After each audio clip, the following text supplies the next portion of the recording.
So when my son Ben, who's 28 now and who's out of the country with Paige and her family, so I know he's not watching this, was just a little thing, I would rub his back to put him to sleep. You've never met a kid who could have his back rubbed like this kid. It would always be 5 more minutes, 5 more minutes. I mean, it would have gone on all night if I'd let it. So I would try to like tell a little story and have, bedtime prayers. And one of my go-to stories was the Good Shepherd, just real simple. There was this shepherd who was so kind and so caring and had all these sheep and knew all of their name. There were Ben and Eden, and there was Luke and Hank and Ray, and there was Jorge and Malachi and Deshaun. And whenever any little sheep got lost, the shepherd would go look and search until he found them and then bring them all home. And when everybody was back home safely, they'd all sound asleep, shut their eyes. It turns out that image of the Good Shepherd is one of the most accessible for children. And about the time when Ben was a little thing, I had read this book by Sofia Cavalletti. She's an Italian Catholic educator who had a PhD in Hebrew Bible. And she had been very influenced by the work of Maria Montessori and really kind of starting with the child, with the wonder and curiosity of the child. And her question was, what is the face of God that the child needs to see? And so from this, and with her collaboration with other Montessori educators, she kind of developed this idea that the Good Shepherd was really the easiest and most accessible model for kids to latch onto for the special image of Christ. And so she built this whole catechesis around the Good Shepherd.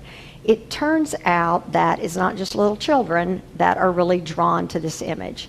And 20 years ago, I went to Turkey. Some of you may remember that. It was a really profound experience for me. I went with 3 educators. Well, one was a dean and a professor of theology at the University of Chicago Divinity School, and 2 others were in the doctoral program in early Christian origins and texts, and they're brilliant scholars. So traveling around Turkey with these 3 was like kind of having this private docent, right, going through the country. And we would go in caves and catacombs, and Hagia Sophia in Istanbul, and they would see things that I would have just missed, like, there's Mary and the baby Jesus, but here's Isis, the Greek god, with Horus, her child, who also a virgin birth, right? And you'd see especially how different traditions had, and sometimes painted over one another, and sometimes painted beside one another and lived in peace.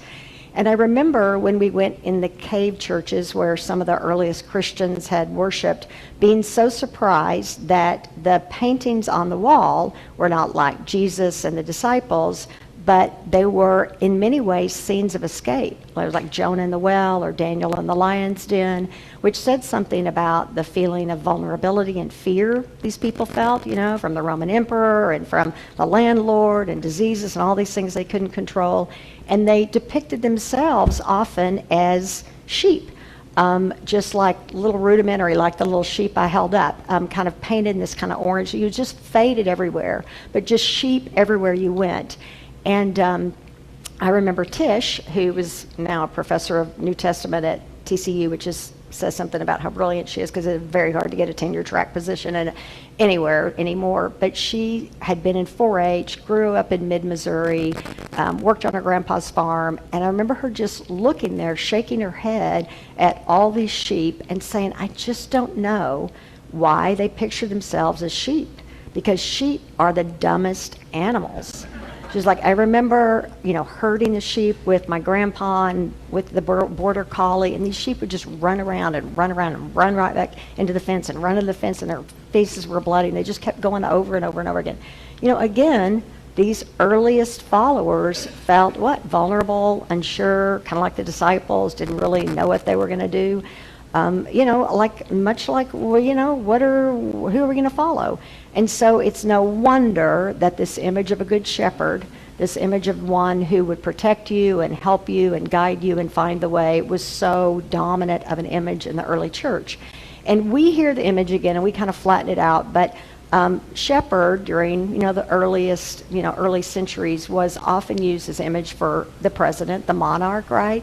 So some scholars refer to this as the ideal monarch instead of a good shepherd. So an ideal monarch would be someone who treats all the subjects the same, not blue states and red states. You're not going to get any FEMA money, right? Not someone who is grandiose or robs the treasury or destroys other countries. And so, this fear of a monarch who would be wicked and bad was a real present feeling.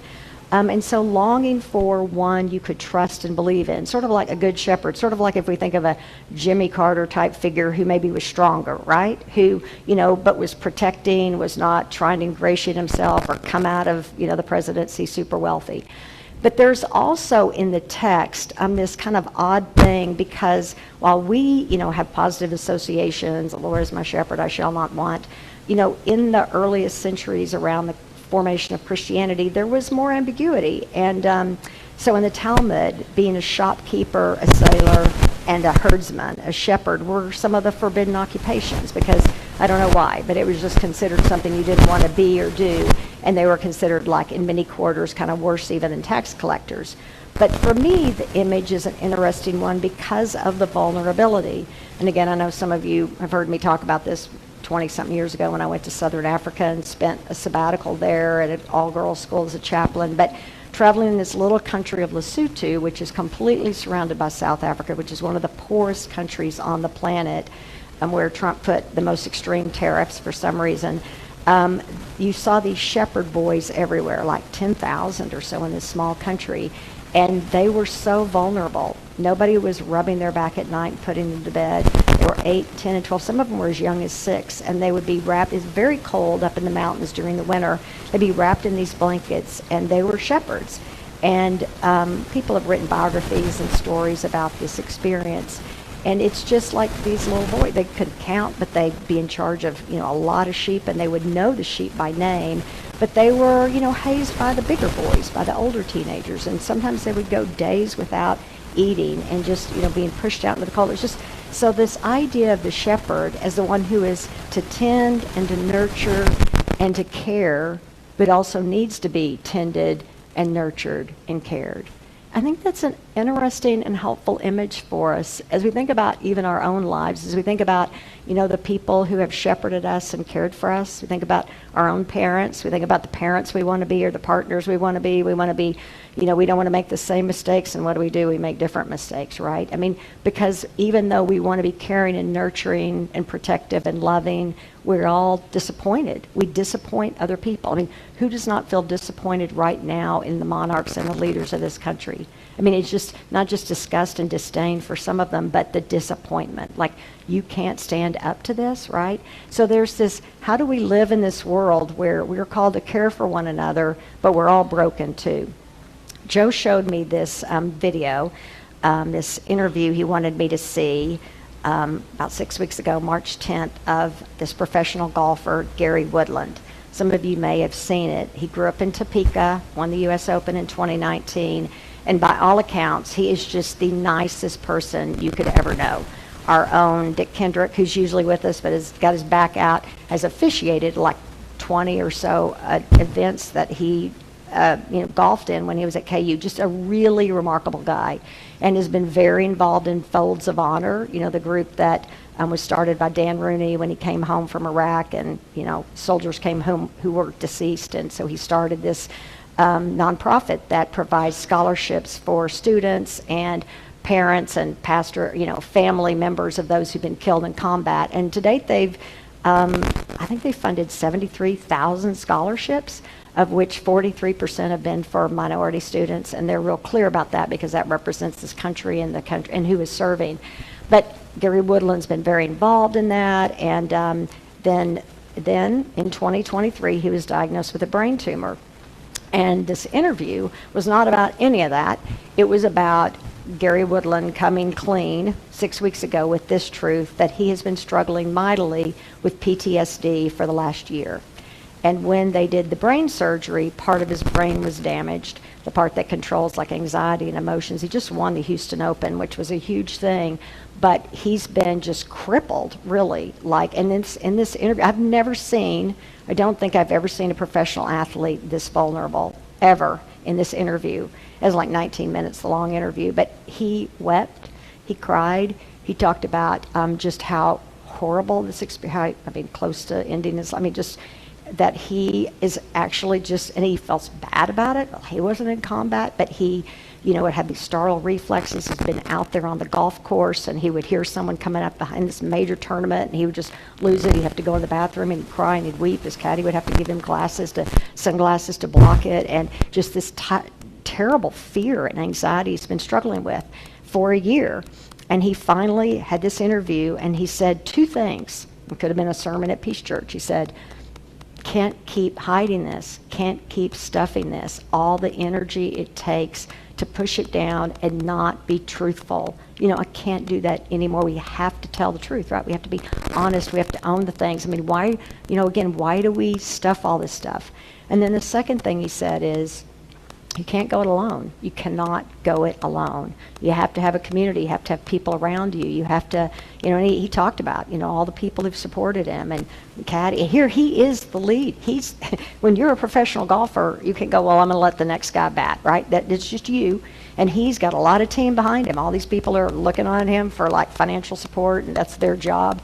And he was like, you got to have all these people. You can't make it alone. Nobody can make it alone. And thinking about that, I was thinking again about what's the face of God that we all need to see? What's the face of God, of this one who cares and nurtures and protects and calls us all to do the same, knowing we all need that? My daughter has worked in politics for 10 years now. That is a long time to work in politics. There aren't many people who graduated in 2016 when she did, got a job in politics who are still in politics. It is a hard job. And she works for progressive causes and progressive candidates in Ohio, largely, although she represents some people in other parts of the country, too.